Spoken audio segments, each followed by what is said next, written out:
Hey, this is Stevie Salas, and you're listening to the Ken Valdez Approach. Welcome to the Ken Valdez Approach.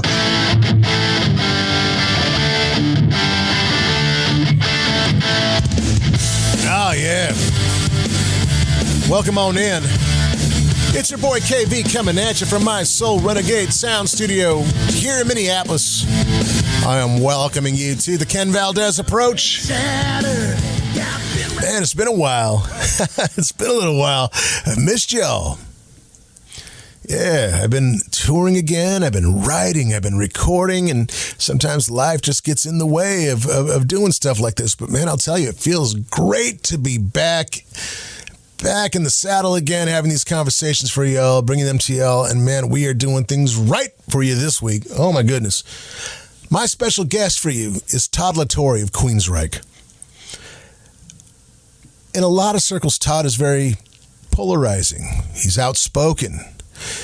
But, man, I can't fault him. I can't blame him. I don't want him to be any different, you know? And I can't even imagine being in the position that he's in, right? Feeling these tremendous shoes of an iconic voice in the world of heavy metal.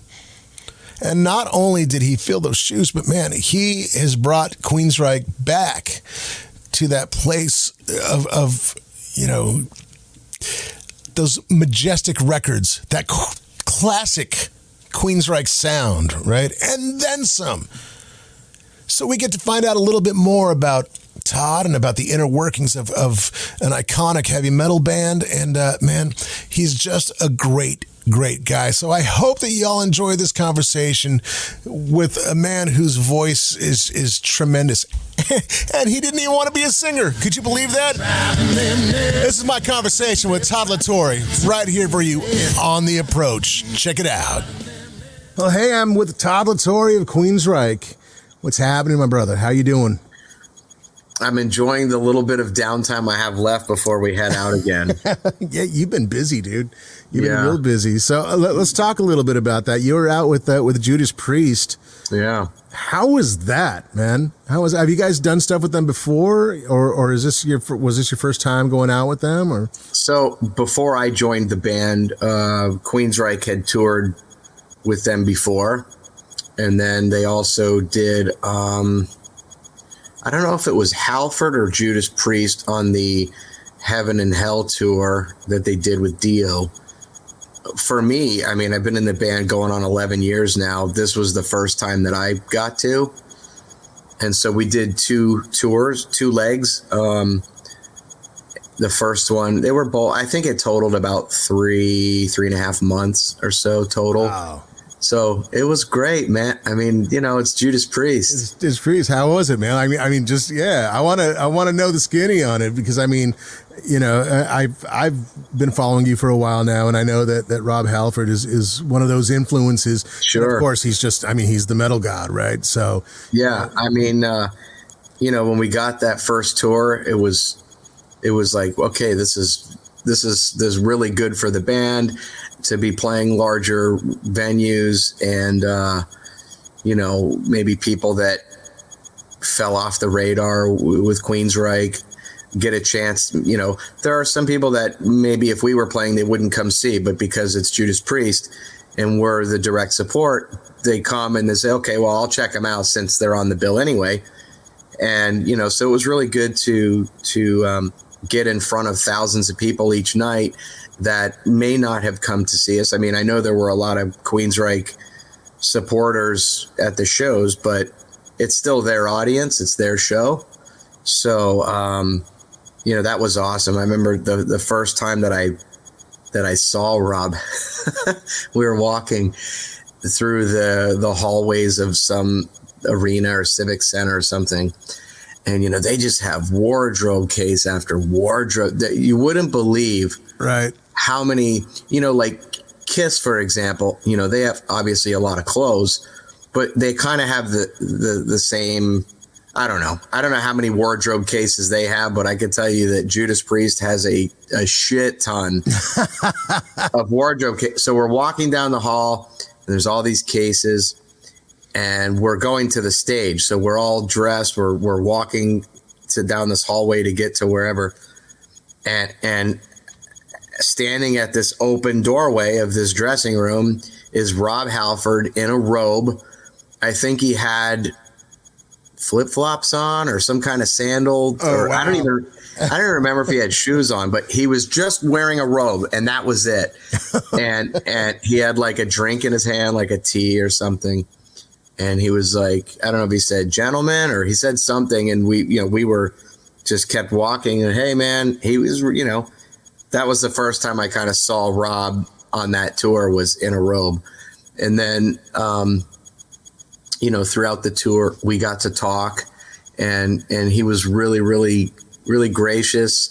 I remember there was a time where my voice just wasn't good that day. And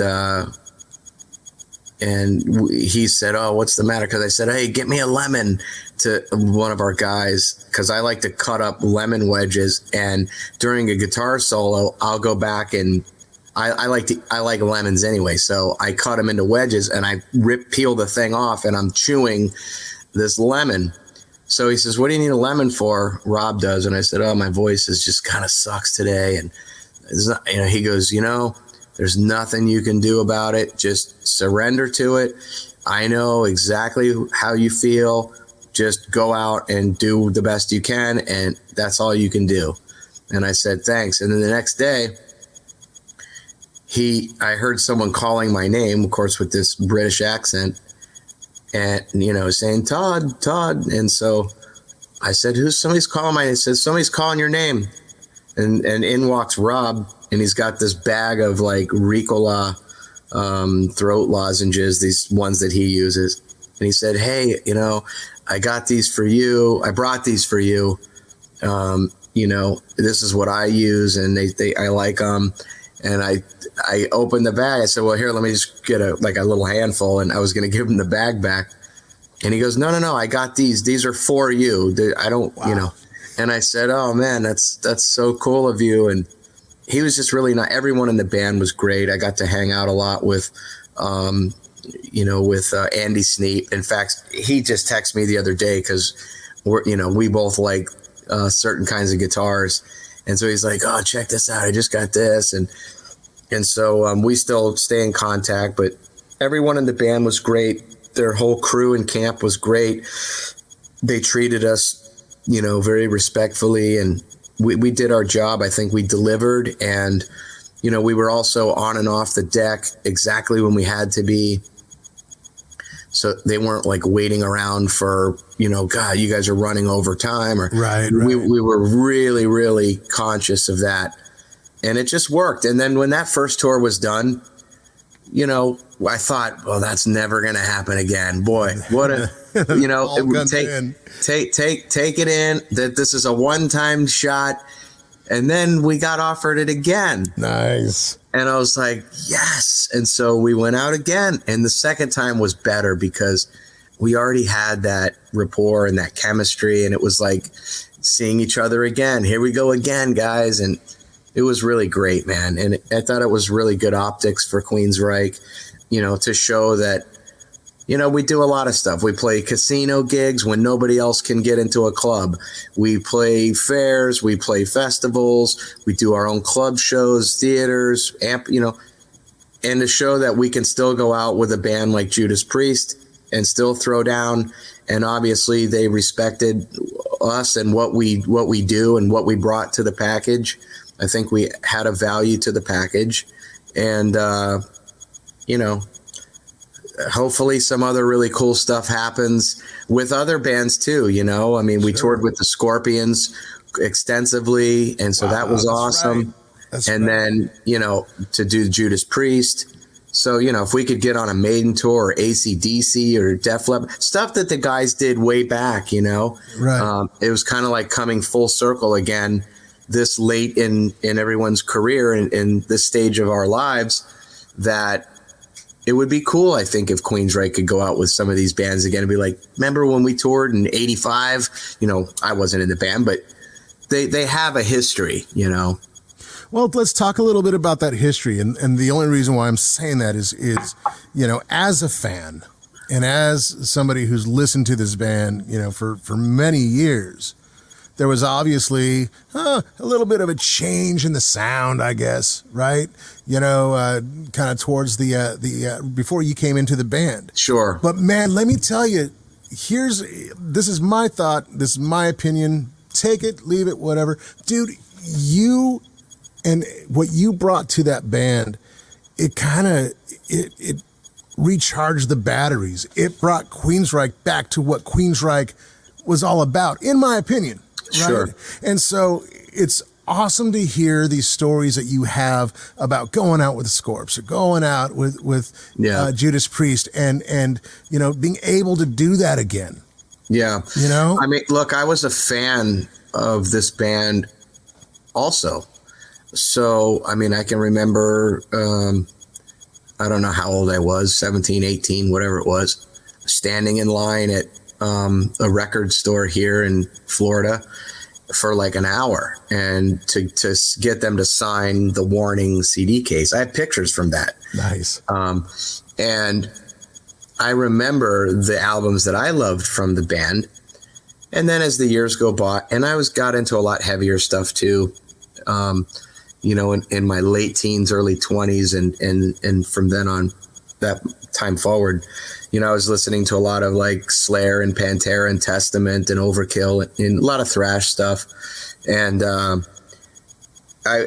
would go back, and then the internet happened, right? And so then you could check up on stuff. So I wonder what Queensryche's doing. I haven't listened to them in a while. And I would hear something of a new record, and I was like, ugh, what happened to the killer vocals? What happened to the edge, the guitar? What happened? I don't like this. And so I just didn't listen to it. And then a year or two later, I'd say, oh, I heard Queensryche has a new album. Let me get a little sample. And I would hear it, and I would be disappointed again. And you know, look, the reality is there were outside writers eventually coming into the band. These writers were things that the old singer brought in.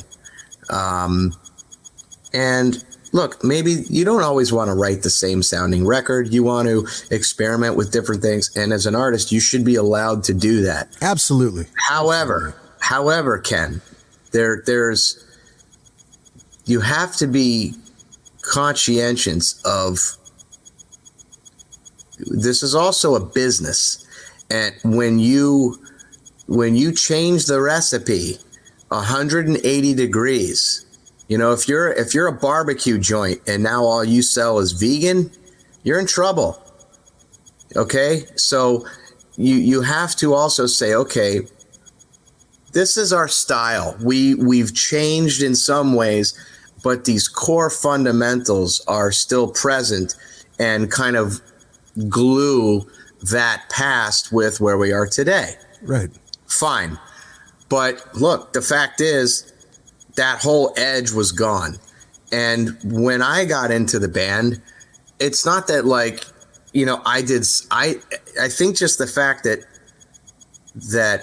it wasn't Jeff and somebody else came in that wasn't controlling the musical direction, in my opinion, and from what I've heard from the band. I mean, it's very evident when the first record I did with this band doesn't sound anything like the last decade before I joined. Right. So you say, well, what's the difference? I didn't write that music. You know, I said, you guys write the music, I'll write lyrics and melodies, and we'll, you know, it's a co-write thing. Next thing I know, I'm being shown all these great ideas. Hey, did you just make that up? Michael would say, no, that's been on a hard drive since I think like Promised Land or Here in the Now or something like that. And or Tribe, you know, back with Tribe. And I would say there was one song called Selfish Lives that we did on the Condition Human record. And it was this cool kind of groovy, you know, it was just this kind of sexy, cool mid-tempo thing. And I was like, dude, this is cool. You know, what happened with that? Oh, I showed it to you know who, and I was told it was too heavy. I said, what? I said, okay, well, I've said this a million times too, Kent, on other interviews. I said, You're never going to tell me something's too heavy. So show me what you have. Like, I want to hear everything. And so it became a democracy again. It became a band that isn't going to be stifled and trying to turn the band into like some alternative contemporary rock pop thing. Right. And, you know, so when I got into the band, like, what do you want to play? I'm like, I want to do Roads to Madness, Queen of the Reich, Child of Fire, NM156, Eyes of a Stranger. Like, they were doing Eyes of a Stranger, but like these more metal, old school things they weren't doing. And so when people say, oh, you know, the band changed when you joined, I would say, well, we're back to really doing a lot of stuff that just hadn't been done in a long time. And the new stuff is stuff that these guys want to write. I'm not telling them write something really heavy. I'm saying, let me hear what you got. And so we just work really well as a band, and we care about each other as people, and we respect each other's opinions and feelings. And, you know, it's been a great thing, you know, and now the band is, since I've joined the band, I think the trajectory of the band from where it was right before I joined has definitely gotten better. You know, I mean, yeah, we're not selling out arenas, but nobody is except for Maiden and Metallica from that era. Sure. So, you know, everybody else is doing the same gigs we are pretty much. Right. But we're maintaining, and we're not, you know, we're still doing really good business. And I think that the band has gotten the respect again from a huge part of the base and from peers, you know, that are seeing us perform live. Well, obviously, I mean, you're getting it from Judas Priest. You're getting it from, you know, from the guys, right? And, you know, here I am as a fan of the band, and I'll never forget this, man. It's so funny to hear you say, you know, or tell your story about, oh, I wonder what, you know, Queensryche's up to. I haven't heard this in a while, and you know what. I was the same way. I was the exact same way. And then, you know, Sure. Of course, I'm curious when the new guy shows up, right? Of course. Let me tell you, man, there's a couple things that I noticed. The first song that I heard you guys do with you on vocals was Redemption. Okay. And Yeah. that was it. Like, and that has become one of my favorite Queensryche songs probably cool. ever.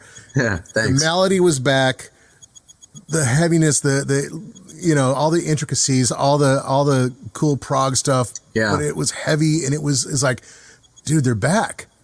It sounds like Queensryche, and then here you are as a vocalist. Now, I think, you know, take this as you will. I mean this as a complete and total compliment to you. Sure. Now, granted, you know, you're filling in these shoes that are synonymous with that sound. Sure. And you're doing it fantastically. But here was the thing for me. Well, you definitely tried to, you know, you definitely have your own thing going on within it, but how you sing, it's the nuances, and it's not like, you know, you get the nuances of what he was doing. And that's what makes those songs happen. Yeah. So to hear you put your own thing behind it, but have that knowledge and respect of the nuance, man, it was just like, I mean, the heavens opened up, man. It's like, dude, they are back, and this sounds fantastic. I've been going through this catalog now, you know, knowing that you and I were going to talk, and I listened to it anyway. But man, the new record is killing. Thank you. Yeah, man. Absolutely. And I mean, it's just, it's so good, you know. I'll probably get shit on for this, but it's so good to have that excitement about a Queensryche record again. Sure. You know what I mean? Yeah, man. No, I understand what you mean. You know, a lot of people say, oh, this album could have been, you know, even like the self-titled Condition Human, The Verdict, this one, Digital Noise Alliance. So far, a lot of people have said, oh, I think this is the best one out of the four that I've done with the band.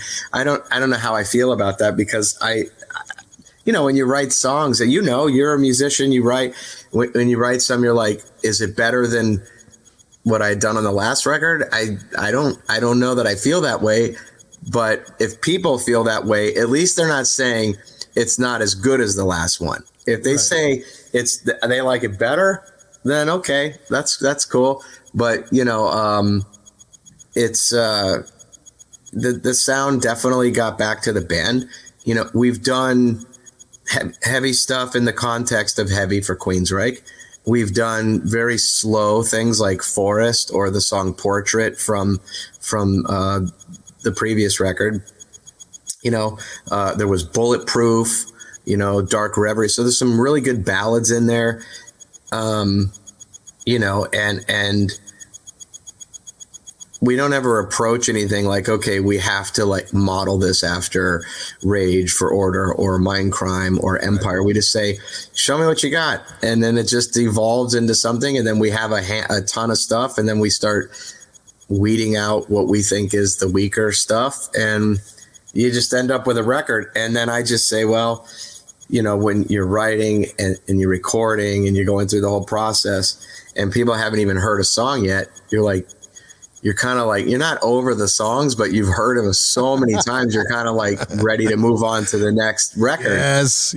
So, we're familiar territory. I'm excited to do the next one, That's awesome, man. And it's so funny to hear too, man. Just like, I love hearing this because this is definitely, those kind of things that artists think about or go through. Yeah. Because we write, we sit with them forever. We record them. That's, how could we make it better? How could we, is this, or there's also things, Ken, where you're like, okay, where's that fine line between we've already done that and, hey, this is kind of a signature thing we do, right? Sure. Wow. So there's that fine line between you say, okay, I've done this vocally, maybe I don't want to do that in this song again. You say, yeah, but that's a staple thing, and maybe I should do that because it's what I feel. And as an artist, you want to play what you feel. You don't want it to be so contrived and manipulated in a way that doesn't feel right. But you have to, sometimes you're mindful. You say, okay, we've already done this effect. We've already done this guitar sound here. We have the flanger on that. We don't want to do that again. We've already done the rotary thing here. We've already, put the big reverb thing here. And so you start sonically, even artistically, but sonically, like if you were playing guitar, you're like, okay, I've already done this run. And even though I'm doing it in a different key, it's the same kind of feel.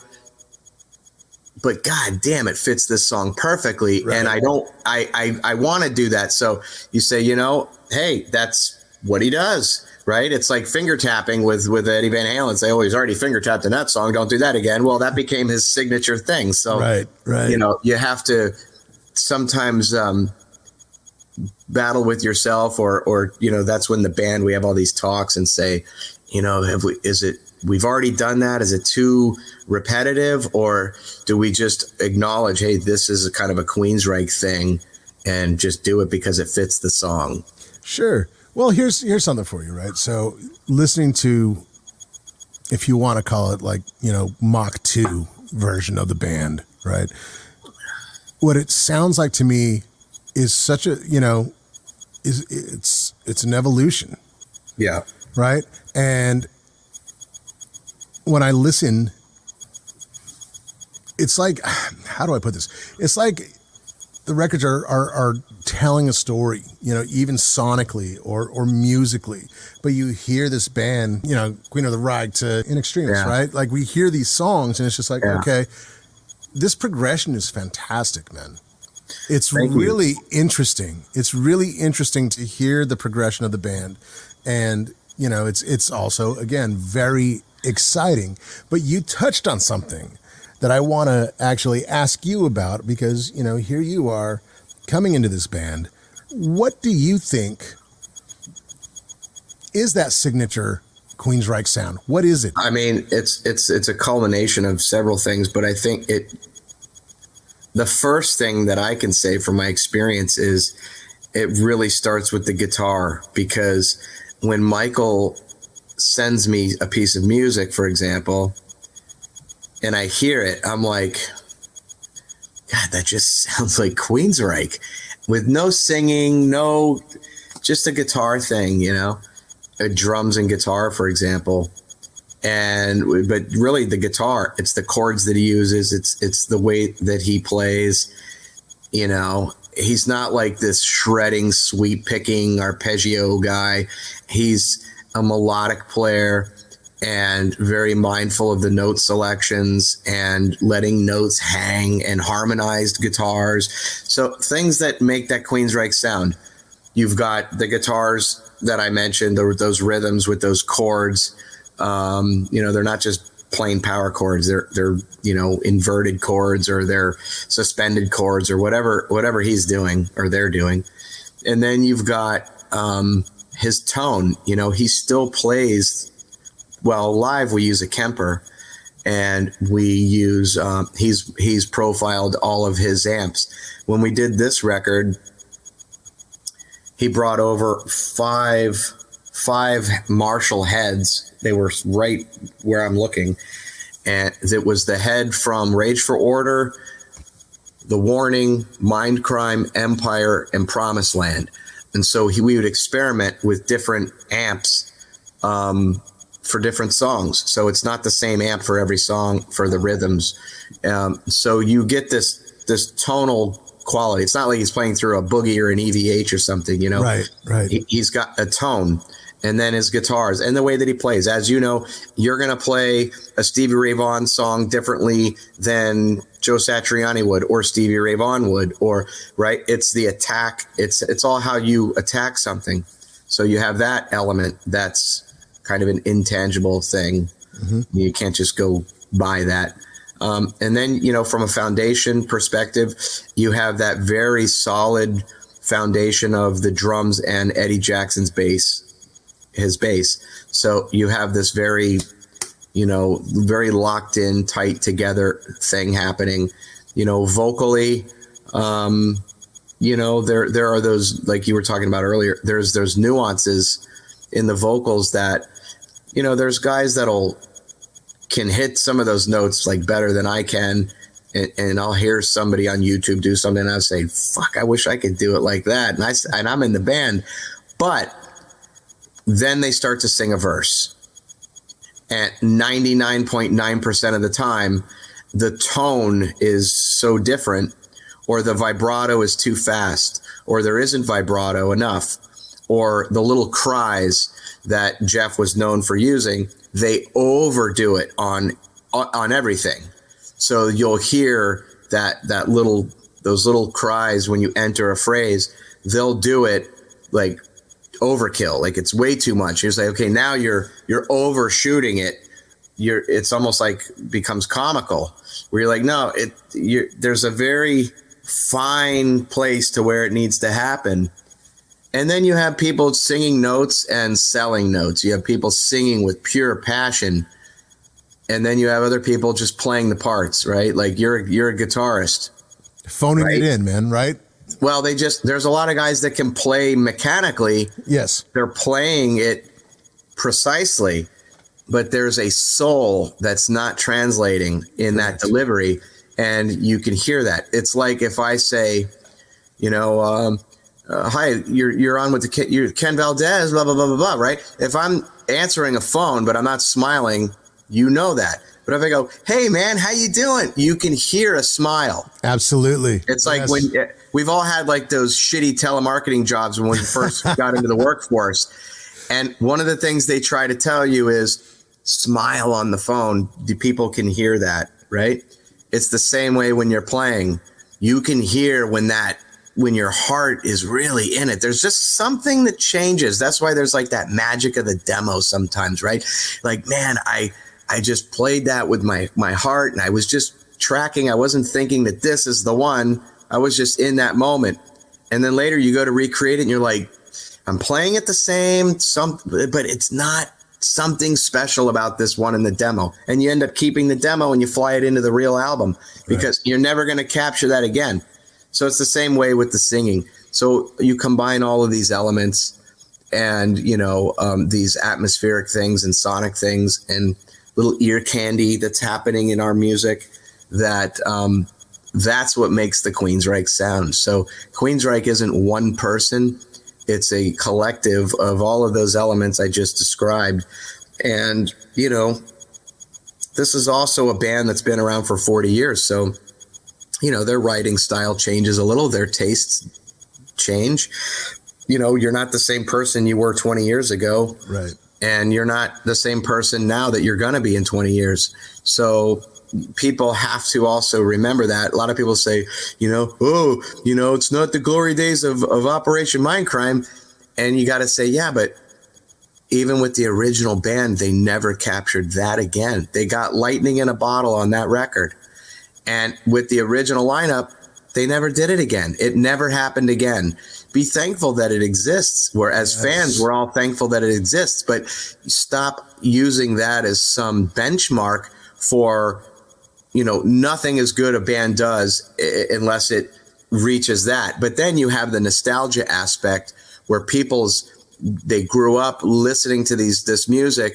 And so there's even a greater affinity for that particular album, for that art, for, a fan, for a particular artist, that even if they wrote that record again today, it won't be as special to them because it doesn't have the baggage with it, doesn't have those emotional connections to it. Absolutely. You hold on to something like that or talk about the glory days or coming at it that way as a fan. Man, a lot of times you kind of miss the magic of what's being created now. Bingo. And when you also look at it as a whole, man, just seeing the progression, seeing and hearing, the changes and the moods and the, like you said, these guys weren't the same as they were 40 years ago. They weren't the same as they were, 10 years ago. Things change, but the progression, I think, is also part of the journey, part of the sound. Absolutely. The song. Yeah, man, absolutely. I feel you on that. Yeah. I'm going to take a short break from my conversation with Todd La Torre to talk to my guitar playing friends, to talk to my bass playing friends, and those that love them. I'm talking to my players out there that are out gigging, that are out playing live, that are out touring, and might be looking for a kick-ass wireless system. Stage Clicks is your answer. These guys are amazing. They're building great products, several for you to choose from that hit several price points, man. They're not going to break the bank, and their stuff is quality. They are ready for the road. They're burly. They're great. They're built well. They don't cut your tone.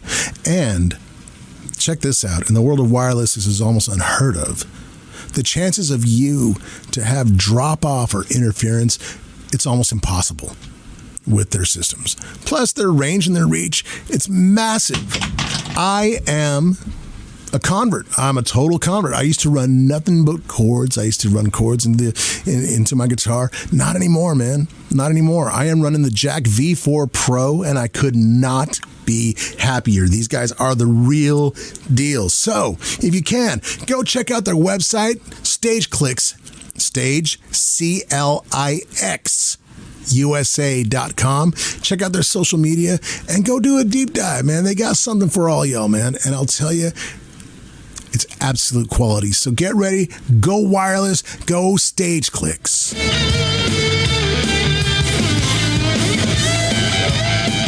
You are also a hell of a drummer, man. Thank you. Like that was going to be your bag, though, right? Like you came into this singing thing, like you thought you were going to just backgrounds and playing, or singing and playing, or just playing. What was the deal there? I mean, I was always a drummer. I play guitar too, but just as a songwriter. Even though I collect guitars and I love guitars, I have a wall of guitars behind me. Nice.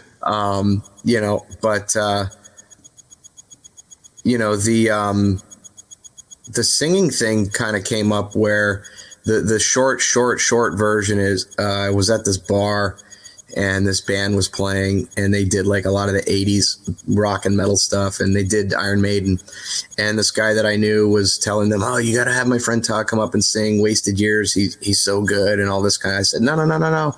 I was really embarrassed and I didn't want to go up there.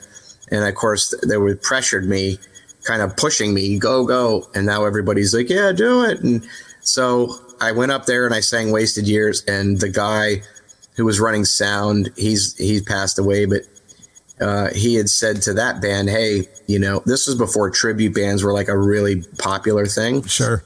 And he was like, if you want to do a Maiden tribute band, like, there's your guy. This guy sounds a lot like Bruce Dickinson.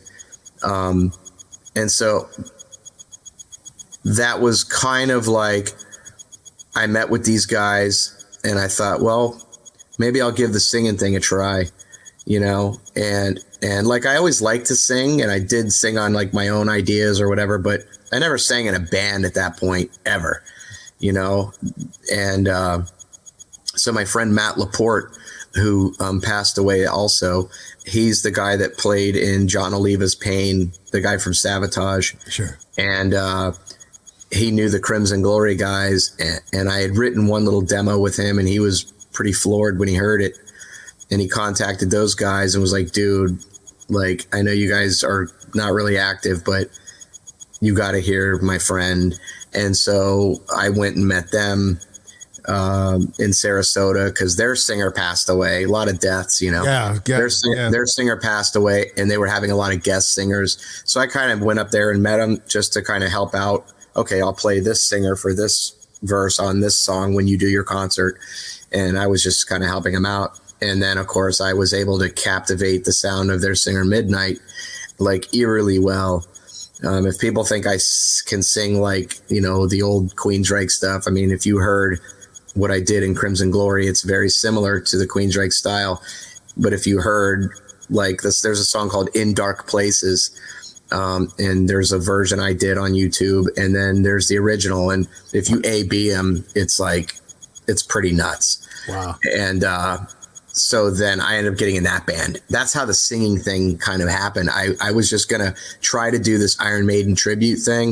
At that point, I hadn't quite learned how to bridge as well. Right. And so tonally I was there, but, I didn't know that I could sing a couple songs in a row without being blown out, because I hadn't learned. I was singing so much throat and chest belting so much that I had to still learn how to bridge. And so once I figured that out, then shit was about to get real. Nice, dude. But when that little gathering happened with these guys, we met one time. I don't think they were terribly impressed. And I know them all, like, we're friends, like, they gig locally and whatever, but they never like asked me to try it again or do more. I was kind of just never contacted again about it. And so I was like, I said, well, maybe I'll put my own thing together. Sure. And then that's when I met Matt and got into Crimson Glory, and I was in that band. And then I gained some notoriety in Europe primarily. And then that's how, when I met Michael from Queensryche, he had seen stuff on YouTube of me. We met at a dinner at the NAMM show at a Seymour Duncan artist dinner party. Right on. My friend Tom McDine was endorsed from them, and he had a +1. So he asked if I wanted to go. I said, okay. That's how I met Michael.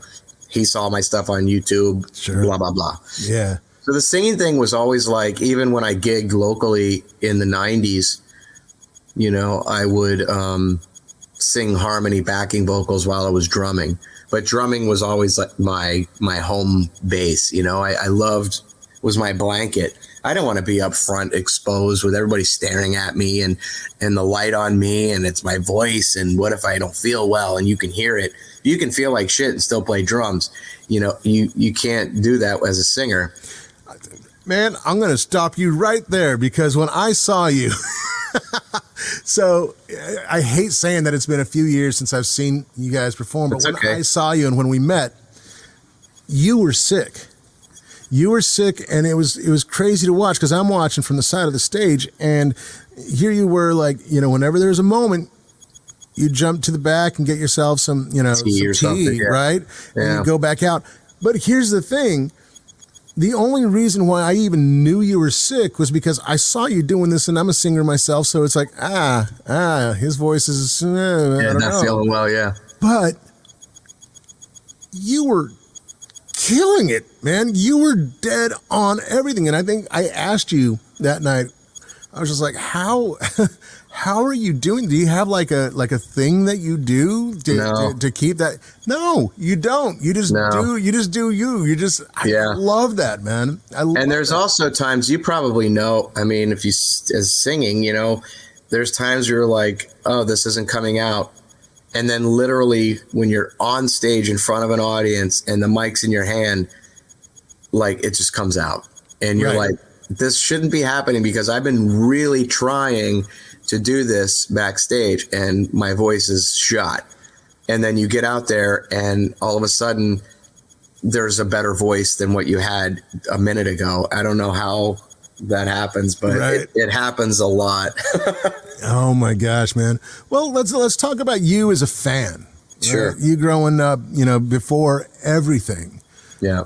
What were you listening to? What did you grow up listening to? Sure. Well, as a kid, you know, my mother was really into a lot of like Motown, R&B. So like, you know, Michael Jackson, Teddy Pendergrass, Luther Vandross, you know, stuff like that. And, you know, she always loved Michael McDonald's voice. And then my dad, they were divorced, but my dad, you know, would listen to like Steely Dan and Billy Joel and Elton John and, you know, Boss Skaggs and Cat Stevens and a lot of that sound. You know, I'm a huge Fleetwood Mac fan. I'm a huge Steely Dan fan. I love bands like 10cc and Player. I like Ambrosia. I like Level 42. So a lot of that like yacht rock stuff. I'm all over. When I'm in the car, I put that stuff on. You know, there's just so much. You know, Neil Young. There's so much storytelling and dynamics and space in music in that time, you know, that you don't hear a lot today in the genre that I'm kind of a part of. There's so much overplaying and everybody's trying to fill every space with all these notes. The drummers are over drumming. The guitar players are just shredding the whole time. In metal, you know, if you put on, you know, some of these stations, it's all screaming. There's no real singers. You know, in power metal, you still hear like singing and stuff and prog stuff, but a lot of like what's considered like metal, heavy metal today is just a bunch of screaming. There's nothing there, and it's boring as hell to me anymore. I mean, there's a few bands that cut through for me, but overall, you know, I really find inspiration not from that, but from the older stuff. Then as I got into my teens, I discovered Dokken and Rat. And that was the first time I'd ever heard a chugging on the low E. Sure. You know, like Dream Warriors. Gotta. You didn't really hear that happening. I mean, Barracuda, you would hear that kind of pedaling, but it didn't have that sound like George Lynch had or Rat with Warren DeMartini. And then you're getting into these really cool solos that I wasn't used to hearing. And then I started getting into like that sound, right? Sure. So I was big into that. Then I discovered Queensryche and Iron Maiden with this very heavy operatic kind of vibrato type of singing. And that changed everything for me. That's when I said, I mean, it was just like this magical feeling that I remember having when I heard Bruce Dickinson sing. And I was like, okay, that is the shit. And I love this. And so I really just kind of lived in the Iron Maiden, Queensryche, Fates Warning space, Dio, Stryper. I'm still a big Stryper fan. Same here, man. You know, the vocals, the harmonies that they have, the soloing was singable, right? Like you could sing, we can all sing those Stryper solos. Right. Right. There's some shred in there, but it's all tasteful and the nice bending, and we can talk those solos with our mouths. And then I got into like heavier stuff, like I said earlier, like more thrash, and into, more some extreme metal. But today, that feel good music for me is still the 70s singer songwriter era, James Taylor, Jim Croce, and then you have the amazing musicians of Steely Dan, right, and Walter Becker, and like this stuff that, but you listen, you say, oh, there's a closed hi-hat here.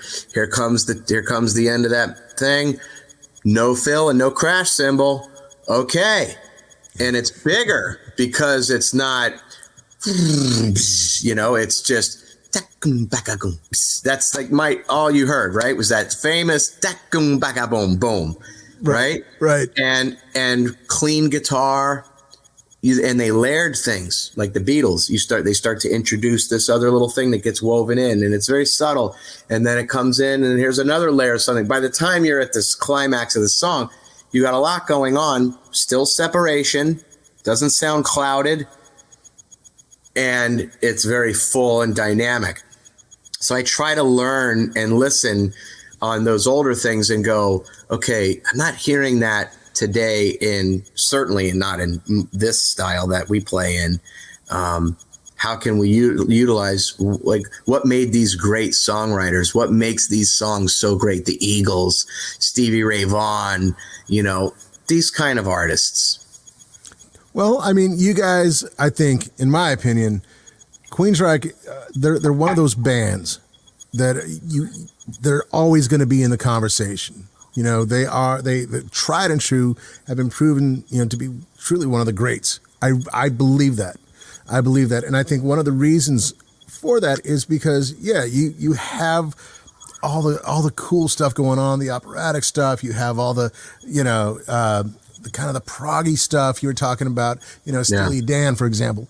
But then once you guys hit those choruses, once you guys hit those hooks, man, they're huge. They are big. Right? Well, hopefully they are. That's what it's supposed to be. But exactly. But that's what I think. That's kind of one of those things that separate, Queensryche from, a lot of other bands, whether it be from back in the day or even, now, like you were saying, a lot of the screamo stuff. Yeah. I always have believed that, song is king and melody makes the world go round. And when you find those melodies, when it's melodic and you can sing, or you have those little parts where, like you were talking about with Stryper, how you can sing their solos. Yeah. It's kind of the same thing with Queensryche, right? Yeah.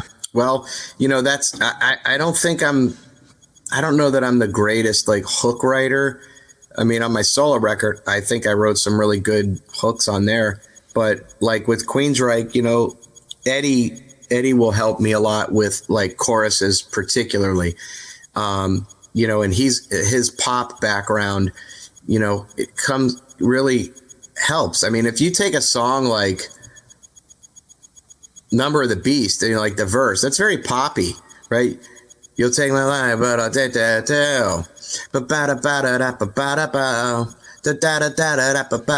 That's very pop sounding, right? That phrasing, the way that happens. But if you put it into a metal context, you're like, I almost think subliminally, like it's palatable and likable because it just has that quality to it. But one of the kind of things that we do all the time is this call and answer. And there's a million songs I could tell you that do it. So, for example, you have the big Jet City Woman. That's the call. Here's the answer. Da da da da da da da. Jet City Woman. So you have this A and B, right? I don't believe in love. Never have, never will. I don't believe. So you have the big ones are always like the 1 and the 2, or the 1 and the 3, and the answers. Even on the new record, there's a song called "Behind the Walls." Yes, and it's like, did you? And then you have the guitar going, "Now, ever, now, love me, now." And so it's almost like the guitar. I said to Michael, hey, I got this chorus that I wrote for this song. It's kind of chanty. It's not really singy per se, but I'm not singing on your guitar riff. He had the guitar riff before I did the vocal. Right. And I said, I'm going to sing on the big down, and then you're going to answer what I say with the guitar. That's kind of what it's going to do. And then I showed him, and it's so simple, and everybody sings it and they like it and it's memorable, but it's still that same formula. Yes. Where you have that call and answer thing. And we do it all the time. It's just kind of how we write, Gosh, I mean, I'm just thinking about it right now. Like once you said that, I'm going back. I'm like, all right, well, yeah. Yeah, like London, London, yeah. London, London. So you have these call and answer. It happens a lot. Lady wore black. I will be watching over you. I gonna help to see it through. So there it is again. Yeah. Here's the A and the B, the A and the B. Yeah, Lady Wore Black, Hand on Heart. God. Yeah, hand on heart, da da da da da da da. Hand on. There it is again. There it is. Ah, wow. Now I'm totally gonna be like listening to it and going, yeah. Oh, there it is. So you'll notice that, and so and sometimes what we'll do for live is we'll say, okay, obviously I'm singing the big part on the record, but live maybe the Eddie and Stoney will do that A part, like Jet City Woman. I don't sing Jet City Woman. I don't sing that part. I can, but they do it, and then I do the answer part. Right. And so we work it out that way live a lot of times, but there's a lot of songs that do that. Wow, and that's a Queensryche thing. That is totally a Queensryche thing. Now, I mean, once you said it and explained it, it's like I'm thinking about so many of those tunes. That's killer, man. Wow. Right on. What's the most difficult thing that you've had to learn or sing or I guess, the most difficult thing that you've had to kind of accustom yourself to, being singing in this band. Well, in this band, in Queensryche. Oh, a few things. I mean, the big one would be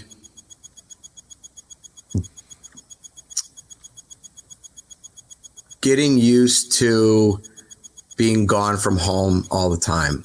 Sure. I hate that. I absolutely hate it. I'm gone. I'm away from my wife. I'm away from our dog. My mother is 80 now. She's kicking ass. She's her calendar is busier than mine when I'm home. She's like, oh, I'm having lunch at Bonefish at 2 with this friend. And then Thursday I'm going to Hard Rock, and I just washed my car. She's awesome. But the fact is, she's older. I don't see my sister very much now. Like, you're gone a lot. It sucks. Yeah. But if I were doing something else, and I would be like, God, I wish I could do that. I wish I could do what I get to do. So that's that catch-22. More specifically, like learning things in the band would be from a vocal perspective. There's a couple songs that were really tricky to learn the timing on, like I Am I. Sure. That's a real, it's like the timing is very odd.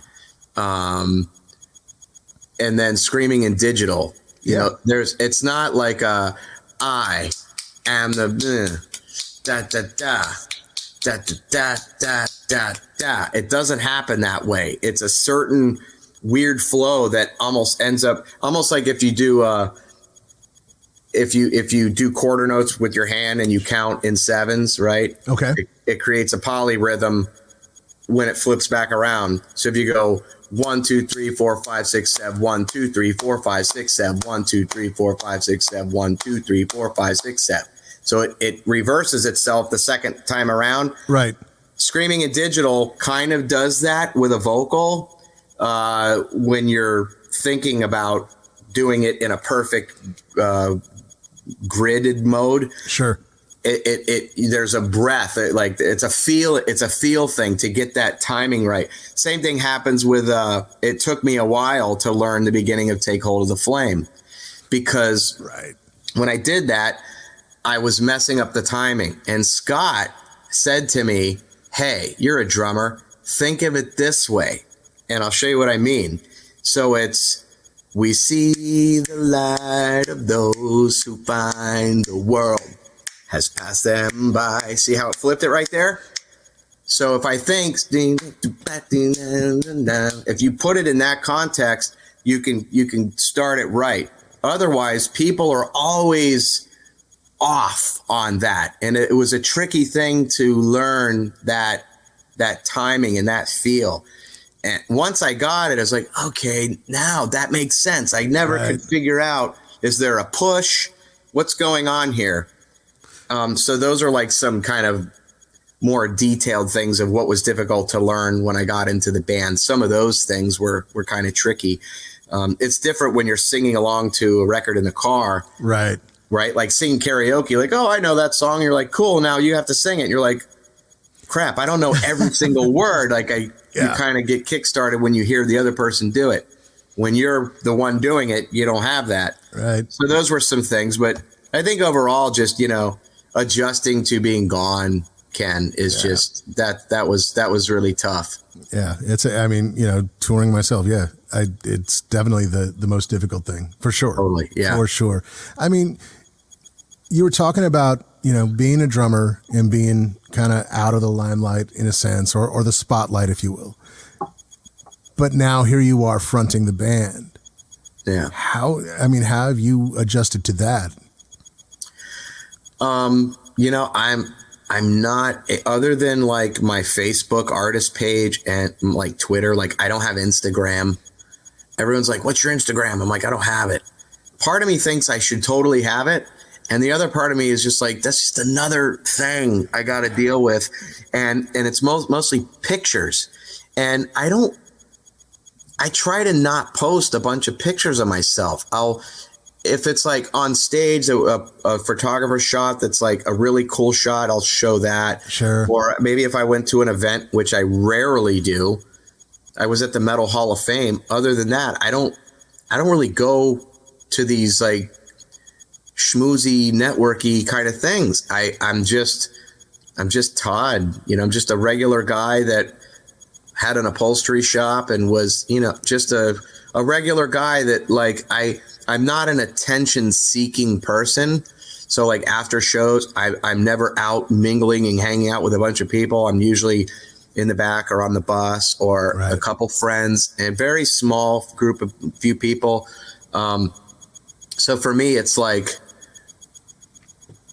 it's a little tough because while I can be very social, I'm the guy that goes to the party and loves to hang out with the dog in the corner. Sure, man. Yeah.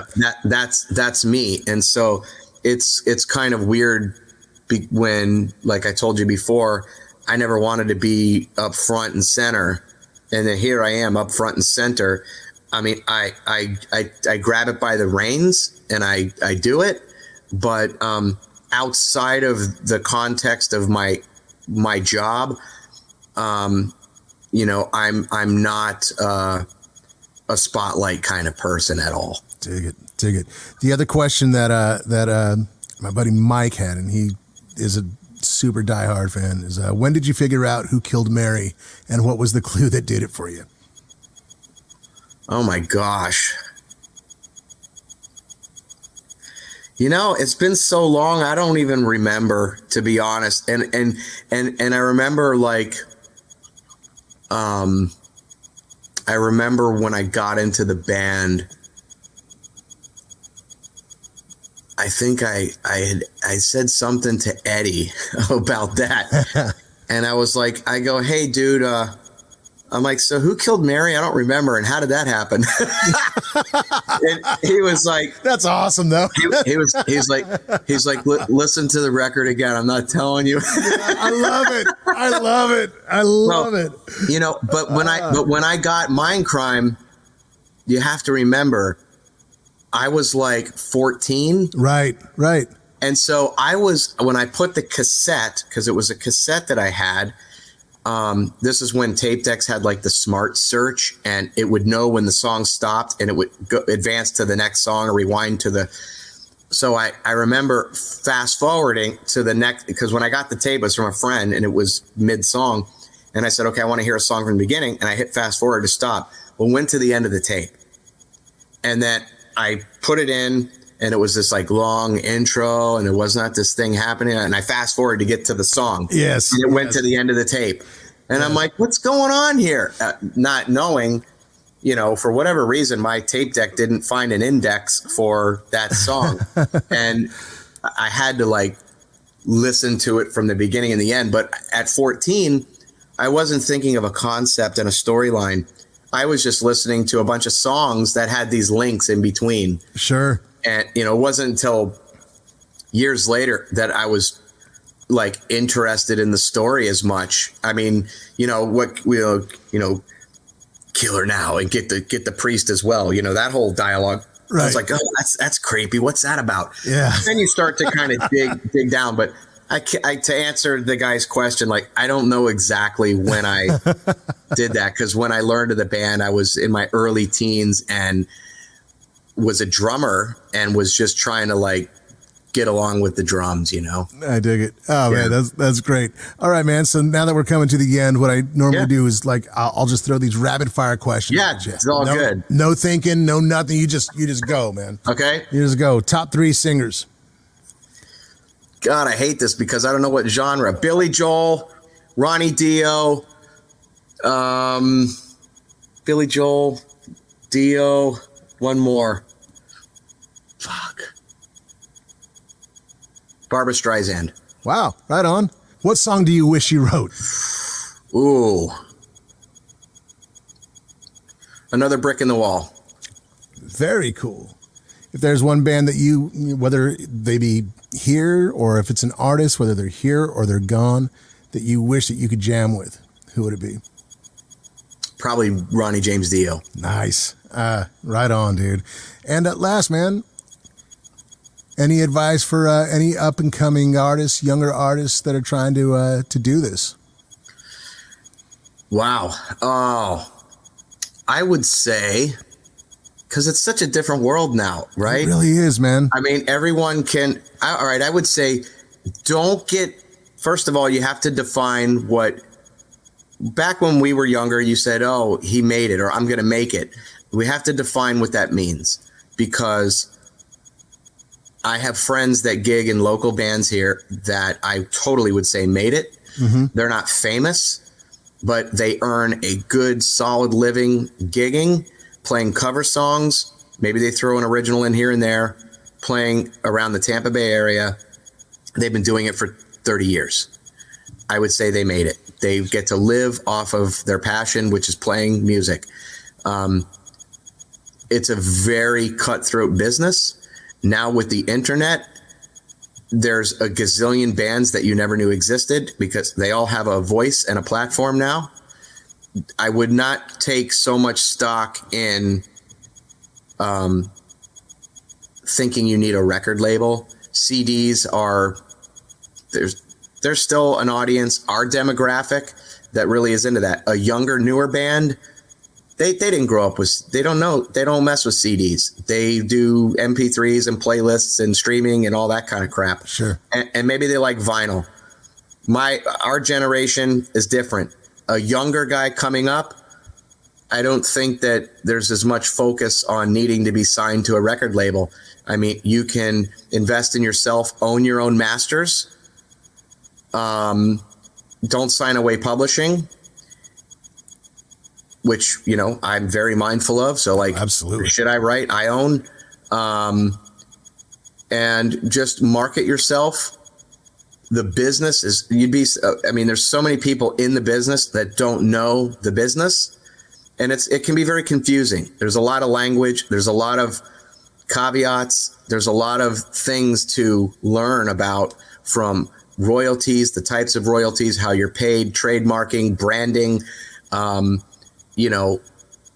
It's a very competitive world, dealing with TikTok, which I don't care about with, having so many YouTube subscribers, which is really tough. Like, what makes you different? I would say focus on your craft. If it's a songwriter, write great songs. There are movie companies or places like Netflix. There's libraries there where people can get your music for syncing, for putting into movies and Netflix original shows and all that kind of stuff. You never know who you're going to meet.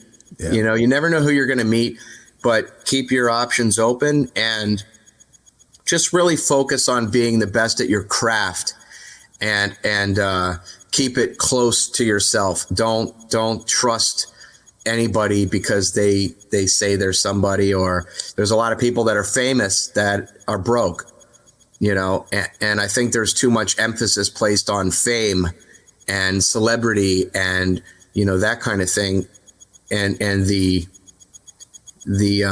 optics of what that imagery kind of sometimes takes over just great songwriting. Just be a great songwriter first, because at the end of the day, that's what you're leaving behind is the music, and just, if you can earn a living at it, great. If you're a session player, if you're a teacher, if you privately teach, if you teach at a school, if you're an engineer, if you're part of a staging company, production company, if you're a podcaster, if you're a touring, like, there's so many avenues around music. So true. But just don't worry about just becoming famous, and just be great at what you do. And some of those opportunities you'll cut through the noise. If you're really good, you will cut through the noise. Absolutely, man. Well, dude, it's been a pleasure talking to you. Long time coming, man, and it's great to see you again. And thank you for hanging with me. I appreciate it, brother. My pleasure. Thanks for having me. Sorry it took so long, man. I really apologize. Well, you were out with Judas Priest. What am I going do I do this show, or do I go hang out with Rob Halford? I get it. But anyway, man. Well, thanks for your time, and thank you to your audience and listeners for tuning into this.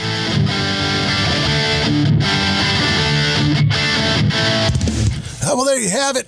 I want to thank my special guest this week, Todd La Torre of Queensryche. Y'all, Todd has done something very, very special. That band is sounding better than ever. They're crushing it. Todd is killing it out there. Go catch a live show and you'll see what I mean. They sound incredible. Also, I urge you guys to check out their new release, Digital Noise Alliance. It is so good. I am flying that Queensryche flag very, very high. Follow them on their socials, all that good stuff, man. They're killing it these days. Queensryche is absolutely back. I'm also asking you guys, go check out my website, www.kenvaldez.com. Over there, you can find my tour dates, merchandise, all that stuff. Plus, I have links to all of my socials there. I want to hear from you guys. So like and follow and friend me or whatever. Reach out to me. I love hearing from y'all, and I will get back to you. If you like this show and you want to lend a little bit of support, a little helping hand, hey, we got a Patreon, and it helps out more than you guys know. Go visit www.patreon.com/KenValdezApproach and lend a helping hand, because it definitely helps the wheels on this bus keep moving. Well, that's about it, everybody. Until the next time, it's been so good to hang with you again. We'll catch you later. Be good to each other. Take care of one another. Bye-bye. Every time I look at days gone by, I